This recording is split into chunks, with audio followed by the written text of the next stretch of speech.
A frozen European dawn. Fog crawling through shattered villages, church bells silent, windows blown out, boots striking pavement in perfect Nazi rhythm. 1, 2, 3, then silence. A single rifle crack tears the cold air apart. A high-ranking German officer stumbles. His breath bursts into white smoke. His knees buckle, and he collapses face first into the snow. No warning. No firefight, no surrender, just a red stain spreading across a white battlefield. Somewhere in the shadows, an African sniper lowers his weapon. Slowly, carefully, like a ghost returning to the fog. Official reports will later call it an accident. A stray bullet, bad luck. History barely mentions it, but this wasn't random. This was deliberate, measured, cold. This was a kill shot. And it sent shockwaves through the Third Reich. Because suddenly, Nazi generals weren't safe anymore. Not in their headquarters, not behind their own lines, not even surrounded by soldiers. They were being hunted. The whispers start first, quiet rumors in mess halls, nervous glances during briefings. Then comes the fear. Convoys change routes. Officers stop standing near windows. Bodyguards tighten their circles. Someone is watching. And the men pulling the triggers aren't who anyone expects. They are black, colonial soldiers, recruited from Senegal, Ethiopia, Chad, Nigeria. Dragged across oceans to fight a European war that was never theirs. Men whose names never made headlines. Men paid pennies. Men promised honor and given silence. Invisible warriors. But on the battlefield, they are anything but invisible. They move through forests like shadows. They breathe with the wind. They wait for hours without blinking. Finger steady, heart quiet, one shot. One life. German intelligence can't explain it. Maps are redrawn. Units are reshuffled. Commanders demand answers. Who keeps killing our officers? The idea terrifies them. Because how do you fight an enemy you can't see? How do you defeat soldiers history refuses to acknowledge? Every fallen Nazi officer sends a message, not written in ink, written in blood. You are not untouchable. These African snipers weren't just fighting for territory. They were fighting for dignity, for stolen futures, for villages burned by empires. For families they might never see again. Each trigger pull carried generations of rage. And still, after the war, their medals vanish. Their stories fade, their sacrifices dissolve into footnotes. Europe celebrates victory. Africa receives silence. A quiet African morning, roosters calling across red dirt roads, smoke rising from cooking fires, children chasing goats between mud brick homes. Life simple and whole. Then a truck arrives. Paperwork, uniforms, orders read in languages most men don't understand. Names are called, hands are raised, fathers kiss foreheads. Mothers turn away so their sons won't see them cry. Before the bullets, before the secret missions, before African soldiers became ghosts on European soil, there was empire. France, Britain, Belgium. Colonial powers ruling Africa with stamps and rifles. Millions of African men were drafted into wars they didn't start, promised respect, promised pay, promised citizenship. Promises that dissolved the moment they boarded ships. Most had never left their villages, never seen the ocean, never felt winter. Now they're packed into steel hulls, crossing black water. Vomiting over railings, praying in silence. And when they arrive, Europe is burning, cities in rubble, skylines shredded by bombers, train stations overflowing with refugees and fear. This is the 1940s, a continent turned into a killing field, and at the center of it all, Hitler's empire. Steel, propaganda, marching boots. The Nazis believe in racial hierarchy. They believe Africans are inferior. Not soldiers, not threats, just labor, just bodies. That belief becomes their blind spot. Because while Germany builds tanks and fortresses and artillery, the Allies are building something quieter. They gather men from Senegal, from Ethiopia, from Chad, from Nigeria. Men raised hunting in forests and deserts. Men who learned to track footprints in dust. Who learned to wait for hours without moving. Who understood silence better than language. Elite African rifle units. No parades, no headlines, just training in muddy camps, cold mornings, frozen fingers on metal triggers. They teach them European maps, German patrol patterns. How to breathe slowly before pulling the trigger. These men learn patience, distance, precision. They learn how to vanish into terrain and reappear only through death. And quietly, without fanfare, they are deployed. Behind enemy lines, no medals waiting, no cameras rolling, just orders whispered in tents, coordinates scribbled on folded paper. and long walks into darkness. Some won't return, some won't be remembered, but every one of them carries something heavier than a rifle. They carry stolen futures, broken promises. Entire continents watching through their eyes. The Nazis never see it coming. They think power comes from steel. They don't realize it's already moving through forests, crawling through snow, holding its breath in ruined villages. Something ancient, something patient, something angry. And somewhere deep behind enemy lines, something is about to break. A cold training field at dawn. Frost on the grass, breath hanging in the air like smoke. A whistle cuts through the silence. Men rise from muddy trenches, hands numb, eyes sharp. The training is brutal. British and French officers drill them day and night. No mercy, no rest, marksmanship, camouflage, stealth movement. Run until your lungs burn, crawl until your elbows bleed. Hold your rifle steady while your muscles scream. These aren't parade soldiers, they are being reshaped. Hardened, forged into something else entirely. Precision killers, Senegalese tirailleurs. Ethiopian fighters, North African sharpshooters, men who once tracked antelope across open plains, men who learned to read footprints in sand. Men who could wait in silence longer than most could stand. Now they study maps of Berlin suburbs, rail junctions in France, forests in Belgium. Their wilderness has changed. It's rubble now. It's barbed wire, it's shattered stairwells and frozen pine trees. Their first missions are small: observation, harassment, fire, disruption, a single shot at a checkpoint. A supply truck disabled at night. A radio tower quietly sabotaged. Nothing dramatic, nothing public, just pressure. Then the orders change, targets are named. Rail officers, field commanders. Communication leaders, men whose faces appear in briefings, men whose routines are memorized, men who walk the same paths every morning. The hunters move in pairs, sometimes alone. They wait in attics, they hide in trees, they melt into crowds, one breath in, one breath out, trigger. A German officer drops beside his staff car, another collapses halfway down a staircase. A third never makes it back from inspection. Each kill sends ripples through the Reich. Suddenly, generals change their routes. They stop standing near windows, they sleep in different rooms.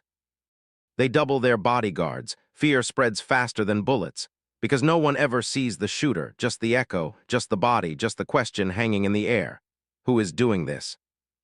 Maps are redrawn, convoys are rerouted, security briefings grow longer, still the deaths continue. The Nazis had believed Africans were inferior, not soldiers, not threats. Now their commanders are dying in alleys and forests, from nowhere. These men don't celebrate, they don't pose for cameras, they don't carve tallies into rifle stocks, they simply move on, cold hands.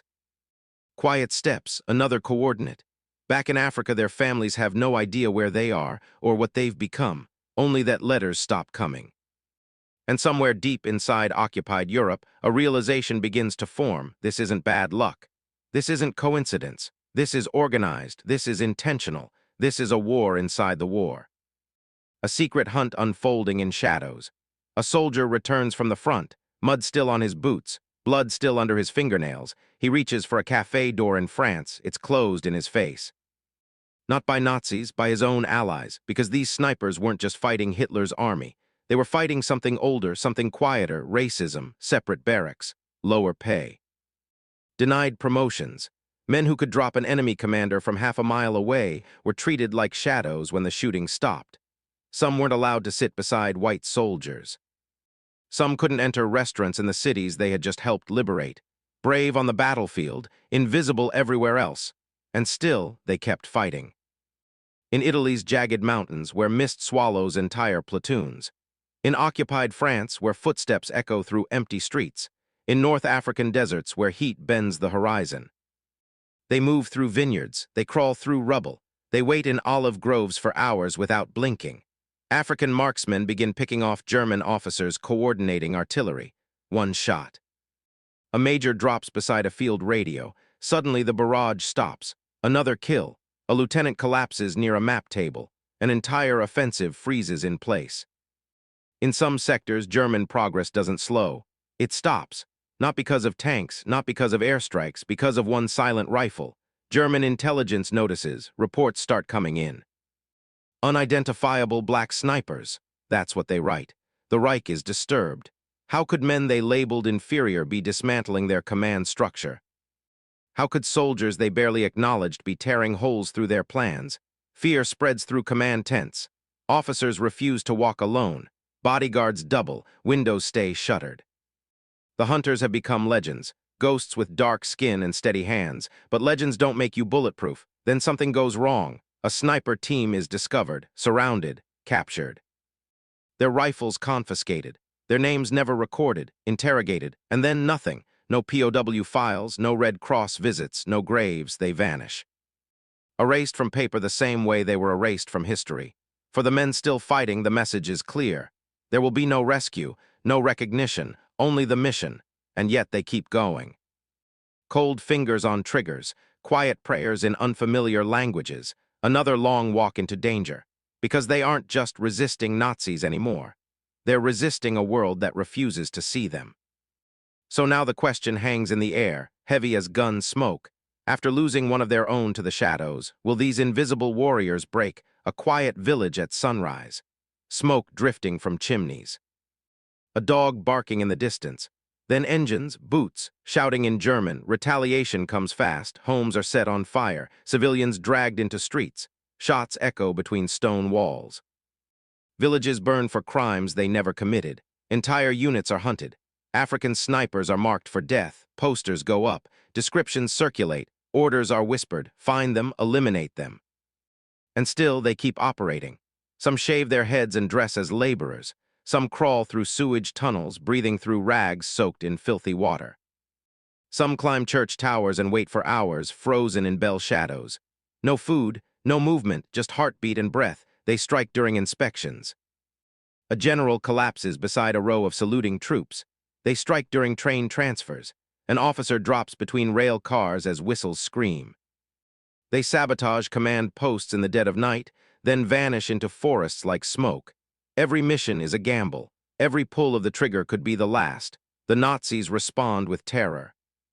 Hostages executed, whole streets emptied, fields turned into mass graves, blood follows silence. But the snipers keep coming, cold eyes, steady hands. They know they may never see home again.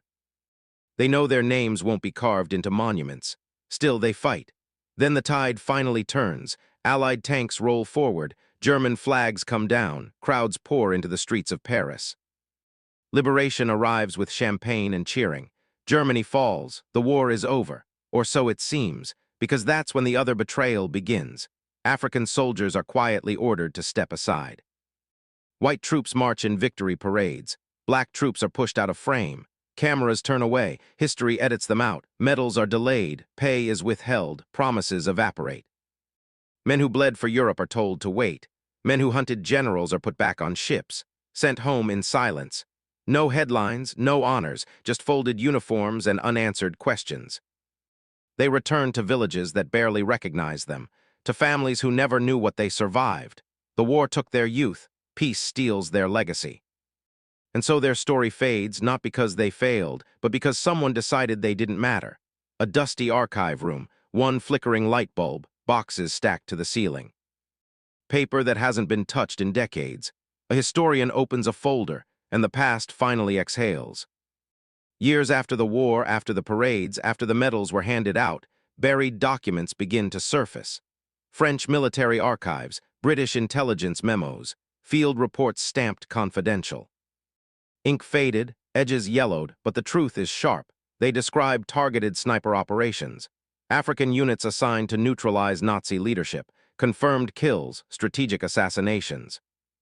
Not accidents, orders, coordinates, execution reports. One page mentions entire German battalions stalled because African riflemen had eliminated their commanders. Another file tells the story of a Senegalese sniper. 3 officers, one day, 3 clean shots, 3 bodies, an entire sector thrown into chaos. Then an Ethiopian marksman. He waits in a frozen tree line, tracks a moving armored column, finds the general giving commands beside a tank. One trigger pull, the general drops, the armored advance stops dead in its tracks. Steel monsters without a brain, these weren't lucky hits. They were planned, calculated, surgical. African soldiers weren't just fighting, they were dismantling Hitler's war machine piece by piece. The Nazis never admitted it publicly. No speeches, No headlines, but in private reports the fear is obvious. They write about unpredictable black snipers. They complain about invisible attackers. They warn commanders to avoid open spaces, because they couldn't see them, couldn't predict them, couldn't stop them. These men had become ghosts of the battlefield, moving through smoke, living inside shadows, turning silence into a weapon. And yet, when victory came, when Europe celebrated, their story vanished. Let that sink in, men who helped cripple Nazi leadership. Men who halted offensives with single bullets. Men who rewrote battles from church towers and forests were written out of history. No monuments, no movie scenes, no chapters in textbooks. Just faded names in forgotten files. The world remembers generals. The world remembers tanks. The world remembers flags raised over ruined cities, but it forgot the hunters in the shadows. Forgot the African snipers who helped bring an empire to its knees. A rusted transport ship docking at an African port. Men step off slowly. Uniforms faded, boots worn thin. Eyes carrying memories no one asked to hear. The war is over, but for them nothing feels finished. They return home to empty pockets, broken promises, fields that haven't waited. Families who aged while they were gone. Some walk for days to reach their villages. Some arrive to graves instead of welcomes. These are the veterans who helped break Hitler's empire. And now they're invisible again. They ask about unpaid wages, about medals they were promised, about citizenship papers that never arrived. They organize protests, stand in lines, hold handwritten signs. In places like Senegal, French troops respond with rifles. Shots ring out. African veterans fall in the same dirt they once defended for Europe, not against Nazis. Against their former allies, others don't die by bullets. They die slowly, waiting for recognition, waiting for letters, waiting for someone to remember their names. Their stories fade. European textbooks skip their chapters. Hollywood erases their faces. Victory monuments leave their bodies out of bronze and stone. The world celebrates D-Day. The world celebrates generals. The world celebrates flags raised over ruins, but it forgets the snipers in church towers, the marksmen in frozen forests, the African soldiers who dismantled Nazi command lines one trigger pull at a time. Their bullets shaped the outcome of World War II. Their courage saved thousands of lives. Their silence changed history, and almost no one remembers. No parades in their villages, no movies about their missions, no school lessons about the ghosts who hunted generals. Just old men sitting under trees, just faded photographs in cracked frames, just medals locked away in drawers that no one opens. Imagine carrying a war inside you and watching the world pretend it never happened. Imagine helping defeat one of history's greatest evils, only to be erased from the victory. That's history's quiet theft, not taking land, not taking gold. A quiet afternoon in a small African village, dust drifting through sunlight, children laughing in the distance. An old man sits beneath a tree, turning a faded photograph between his fingers. In the picture, a young soldier, straight-backed, eyes steady, rifle at his side. That soldier changed history. And almost no one knows his name. Today, somewhere across Africa, grandchildren hold those same fading photos. Corners curled, faces half-erased by time, old rifles rust in forgotten homes. Medals lie wrapped in cloth inside wooden boxes. Stories are whispered at night, not taught in classrooms. These men didn't just fight Nazis. They fought invisibility. They fought racism. They fought a world that decided their courage didn't count. They crossed oceans. They stalked generals through ruined cities. They halted armies with single bullets. Then they came home and disappeared. No monuments in Paris, no Hollywood epics, no chapters in school books, just silence. And maybe that silence was the hardest battle of all. Because being forgotten cuts deeper than any wound. They carried war inside their bones. They carried victory in their hands, yet history turned away. Still, their legacy echoes in every freedom won. In every city rebuilt. In every child born into a world without swastika banners. They didn't just change the war. They changed the world. And maybe the most dangerous enemy they ever faced was time. Because time erases names. Time blurs faces. Time convinces us that only the loudest heroes matter. But listen closely. In the quiet spaces between history's headlines, you can still hear them. Boots in snow, breath in cold air. A single rifle crack in a frozen forest. So remember them. Speak their names even if history forgot. Share their story even if textbooks don't. Question what victory really means.